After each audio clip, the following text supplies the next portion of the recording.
Kita nyo, ang belt stock ito ang stock na belt ng Suzuki Bergman Street, ayan, Mitsubishi. Ayan. Mitsubishi, yan yung code. Ngayon,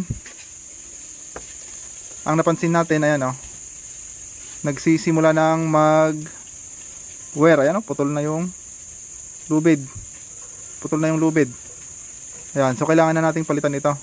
Kasi pag nabirit-birit pa ito, malaki ang chance na maputol. Pero kung makikita natin dito sa loob, okay pa naman. Ayan, medyo mayroon na siyang crack, pero hindi pa naman totally bumaon doon sa pinakadulo sa kabila. Ganyan pa lang siya. Pero ang problema natin dito sa ating belt, ayan sa sobrang pagkaipit na niyan, ayan nasisira na talaga siya. So kailangan na nating palitan. Ayan, nag-order tayo ng para sa Suzuki Bergman Street na 125, pero hindi stock yung kinuha natin. Ito, subukan natin itong ayan, bando.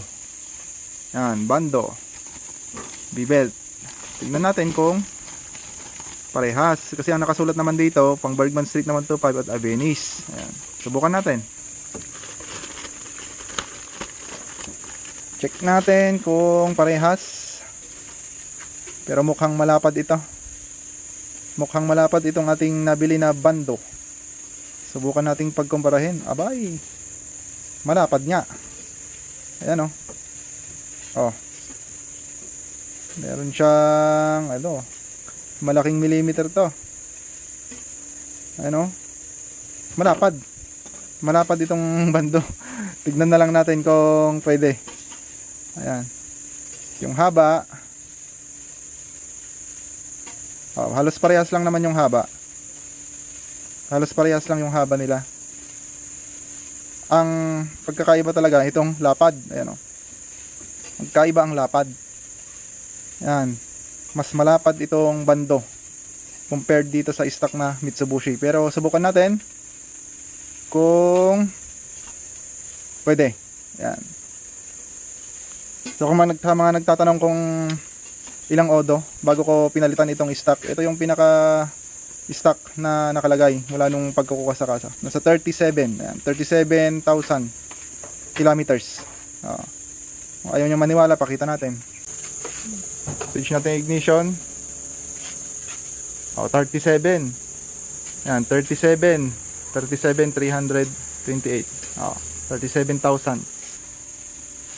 So, ganyan katibay ang parts ng Suzuki at mga Honda. Ayan, sa Yamaha kasi 20,000 meron nang napuputulan, napuputulan na ng belt. Pero sa Honda, sa Suzuki, yan, tumatagal yan, umaabot pa yan ng 40. Ito kasing belt natin, nagamit natin to, dalawang North Loop. Ayan. Tapos magbibikol tayo ngayon. Baka alanganin na to. So, kailangan na nating palitan. Okay, lalagay na natin itong ating aftermarket na belt para sa ating Suzuki Bergman Street na 125 bando. Ayan. Lalagay na natin.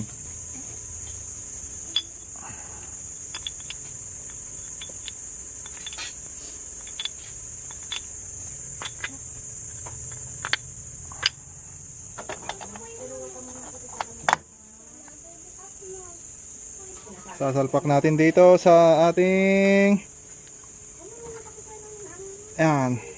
Pero kailangan maibaon yan para mas madaling may pasok. Okay. Yan. Makabaon dapat yan para mas madaling ipasok mamaya.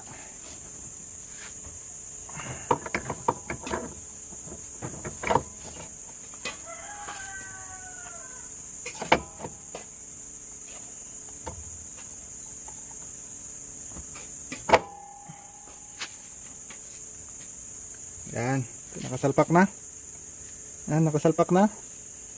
Nakasampa na rin dito sa harap. Balik natin to. Drive face, yan. Old school yung drive face ng Suzuki Bergman. Yan. Old school.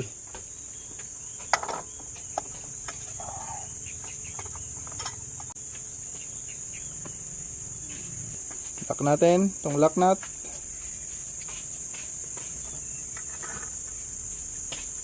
Plus panghigpit.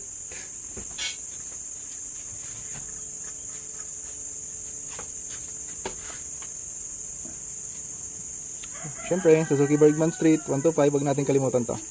Ang paglagay pala nito, pag ganyan, nakalabas to. Ito yun sa loob.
Alright, so naikabit na natin yung drive belt na bando sa ating Suzuki Bergman Street na 125. So titignan na lang natin kung paano yung performance. So magpi-feedback na lang ako sa susunod dahil first time po natin gamitin ito. Ayan.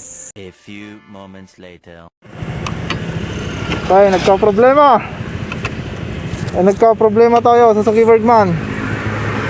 Ayan, tas-tas ang belt. Sira ang belt.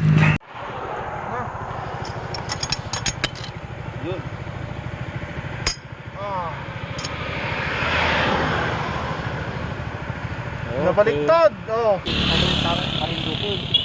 Sabi ko sakto sabay na Trusted brand. Ang class na lang sila. Trusted brand. Bando.